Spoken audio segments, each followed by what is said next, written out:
chào tất cả các bạn đã quay trở lại với channel của anh em chúng tôi. Và hôm nay thì mình sẽ đổi phong cảnh quay nhé các bạn. Đó thì tại đây thì mình đang ở rừng thông nha các bạn. Thì đằng sau lưng mình thì các bạn thấy đó, thì đa số là thông nên gọi là rừng thông. Thì nói chung là rừng thông này có một cái là rất là mát mẻ, và ở phía dưới của nó là có ít đã có một cái hồ nha các bạn. Đó, mình sẽ cho các bạn coi. Thì, đây là cái khu rừng mà anh em mình chuẩn bị làm món ăn nha các bạn. Thì ở đây là cái khu rừng thông mà rất nhiều người đi đến và lui tới đây để làm tiệc tùng đó các bạn. Đó thì nói chung là nơi này là khá là đẹp đó các bạn. Thì bây giờ mình sẽ quay toàn bộ khu rừng cho các bạn coi. Là ở phía dưới này á, là có một cái hồ với các bạn. Ok, thì bây giờ chúng ta sẽ quay toàn cảnh cái hồ. Đây các bạn nhìn thấy đó, ở dưới đây là hồ các bạn. Đó thì các bạn thấy rồi, nói chung là ngồi ở thả đây á, thì gió lùa từ ở dưới đó lên thì khá là mát đấy. Ok, thì ở đây thì khá là nhiều người lui tới nên thăng tiến rác thải thì cũng quăng. Có nhiều người mà họ ý thức được á, nên nhiều người họ ý thức được thì họ sẽ gom rác lại và bỏ vào đúng quy định.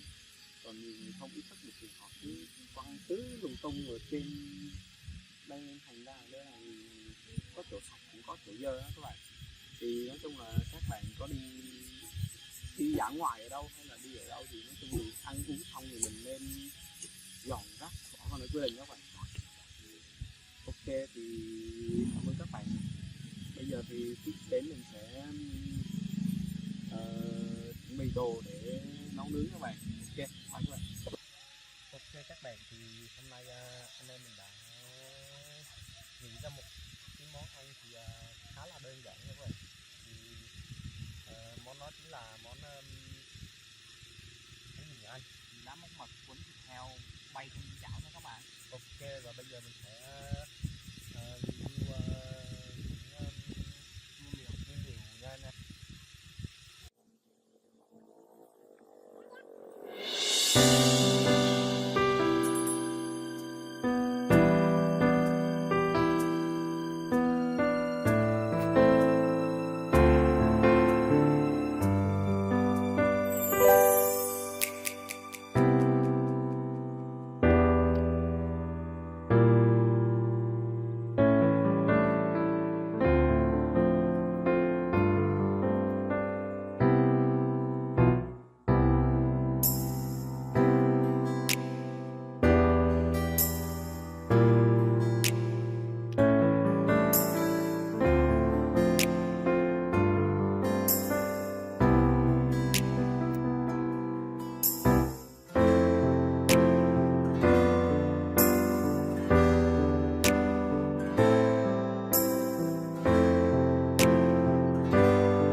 đây thì mình cũng có chuẩn bị một ít bánh ấy nha các bạn.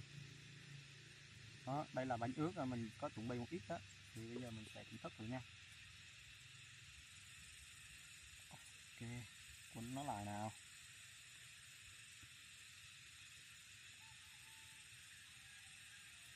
À, đây là cái nước mắm mình sẽ chấm vào đó.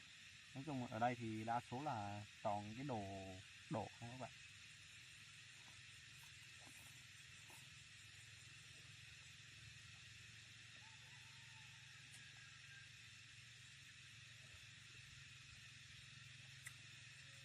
Rất ngon ngon nha các bạn. Cái lá mút mặt này nó khá là thơm. Thường thường này cái lá này dùng để quay heo các bạn. Thơm lắm. Với lại hồi nãy mình có ướp một ít gia vị vô thịt nữa, nó khá là ngấm vô thịt rồi. Ăn chung với bánh cuốn này là hết sảy. Mình sẽ làm thêm miếng nữa nha các bạn.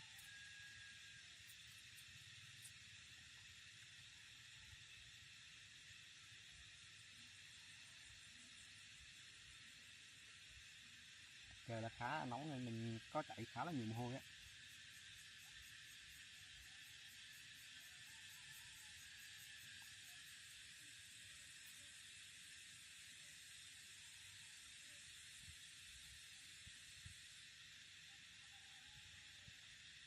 Ok, làm miếng nữa.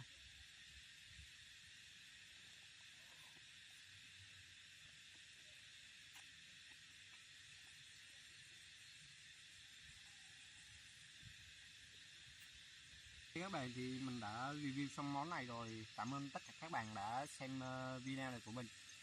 Chúc các bạn có một ngày thật vui vẻ. Và các bạn nhớ đừng quên like, chia sẻ và đăng ký kênh Hùng anh em mình nhé.